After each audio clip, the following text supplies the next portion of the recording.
Assalamualaikum warahmatullahi wabarakatuh. Salam rahayu, salam kebajikan, dan salam sejahtera bagi kita semua. Mungkin Gusti Allah bagi rahmat dan keberkahan untuk kita semua. Amin. Nah, kali ini Mbah Mul mau membahas tentang mitos dan legenda sebuah pohon besar.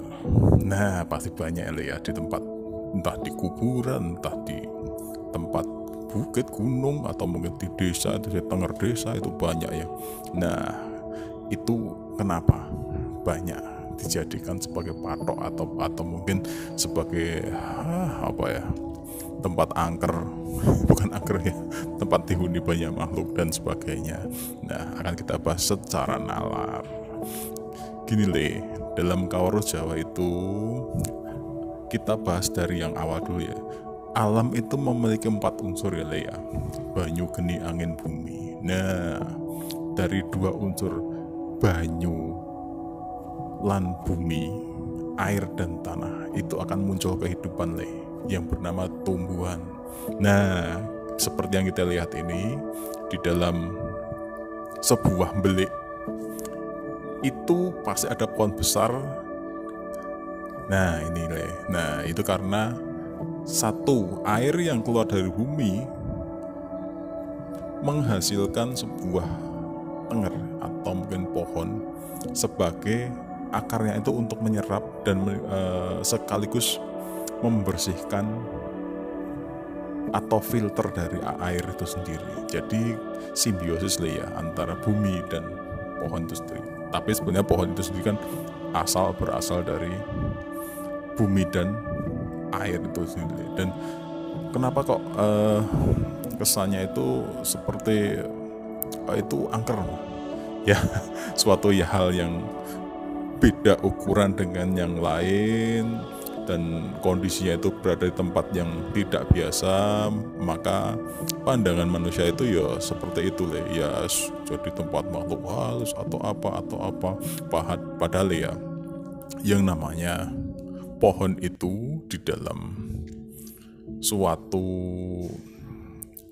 kehidupan masyarakat di Jawa terutama itu jadi tenger atau mungkin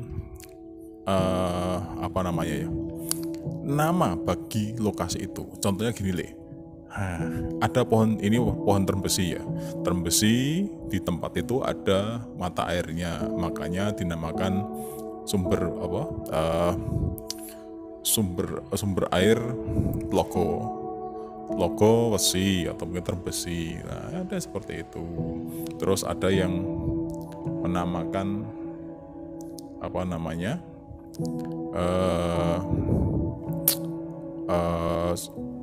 karena tempat itu ada tempat alas jati, maka dengan kedung jati, karang jati, logo jati. Nah, karena alas jati ya.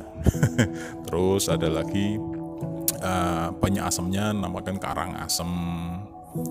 Atau mungkin yang terkenal itu nanti adalah di situ ada buah mojo. Nah, di situ mojo tempatnya nanti jadi mojo pahit atau mungkin mojo legi atau mojo songo karena jumlahnya songo, kayak di tempat seperti yang pernah kita lihat ya. Nah, itu dalam bahasa Indonesia itu berarti legenda ya. Jadi bukan hanya mitos.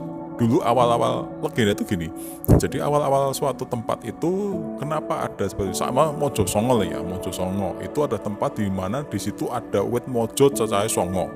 Nah, mojo itu kan buah maja yang bunder itu Nah, itu setiap orang ke situ pasti dekat pohon mojo itu kan ada kayak sendang, terus pada berhenti untuk minum air ya karena capeknya.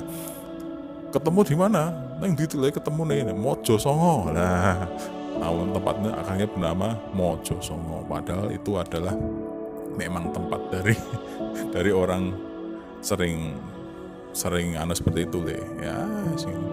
Kenapa ketemu neng timbahan?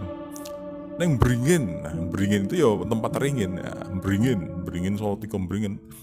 Itu ringin dari kata beringin. Nah, segitu itu Nah, seperti ini mojo itu kita dengar ya Mojopahit itu dulu legendanya itu ketika membabat alas, Raden siapa itu, Mbah lupa. Ketika membabat alas itu banyak pohon mojone ya. Jadi ketika orang itu pada wah capek itu malah makan pohon mojo itu rasanya pahit, bikin tenggorokan kok gak enak. Wah pada kelimpungan, akhirnya dinamakan oh ya wis nanti suatu saat tempat ini akan kuberi nama dengan nama Mojopahit. Nah seperti itu Le. Jadi ya gak usah heran. Ya wes, itu orang Jawa yang menamakan lokasi berdasarkan pohon atau mungkin di situ ada apa. Malah ada yang di tempat tembak itu namanya Merak Mati karena di situ dulu ada kandang merak ya. Merak, orang dari warga bangsawan mulai merak terus merak mati. Terus orang-orang pada bertanya, "Nanti toh merak mati?" Oh, daerah ngerti jenis merak mati gitu.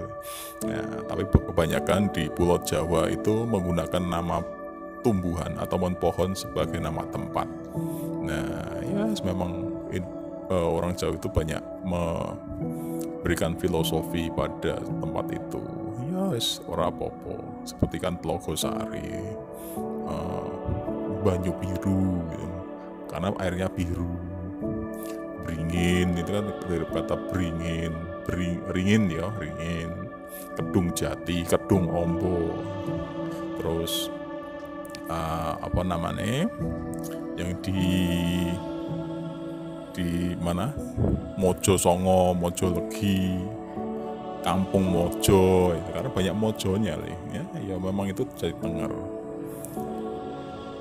Dan banyak tempat lagi di Pulau Jawa itu yang mengenal seperti itu. Ya nggak apa-apa, memang itu orang Jawa itu gampang nengeri loh. Yes, dari perkataan, dari sering diucapkan orang itu titen terus jadi nama tempat. Seperti harinya itu legenda Boyolali. Boyolali itu dari kata Mbok Ojo Lali. Nah, dari kata seperti itu jadi Boyolali. Ya, Solo Tigo. Salah tiga. Solo salah wong telu, salah tiga dari tiga. Ya sekali gitu. Ya, yang penting kita sebagai orang Jawa itu paling tidak tahu ya. Jadi asal usul atau legenda suatu tempat dengan mitosnya itu ya kita paling tidak ngerti. Seperti halnya seperti ini, di tempat itu ada pohon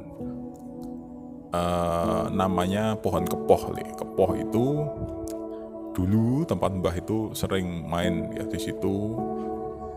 Kenapa kok dinamakan pohon kepoh ya? Karena memang kepohnya itu kepoh gede gitu loh. Itu kayak randu alas itu, tapi itu dengan kepoh. Nah, tempat itu namanya Jangkangan. Dan Jangkang itu karena di situ itu orang itu malah ke situ masih jangkang. Jangkang itu melompat nyincing itu loh. Nah, lo kok nama jadi Jangkangan? Padahal di situ ada pohon kepoh. Kok iso jenengke Jangkangan? Ternyata dulu kalau orang mau melewati tempat itu harus jangkang. Jangkang itu ya kayak melompat tapi cincing itu loh. Nah, itu nama jenenge Jangkangan. Nah, itulah yang namanya mitos yang berhubungan dengan legenda. Ya nggak apa-apa, apakah nanti hubungan itu dengan tempatnya jadi angker atau gimana, atau ya itu adalah mitos. Yang penting kita mengetahui bagaimana tempat itu berasal, dari mana asal muasalnya, terus bisa kita ceritakan ke anak cucu ya. Nah seperti itu dulu. Wassalamualaikum warahmatullahi wabarakatuh.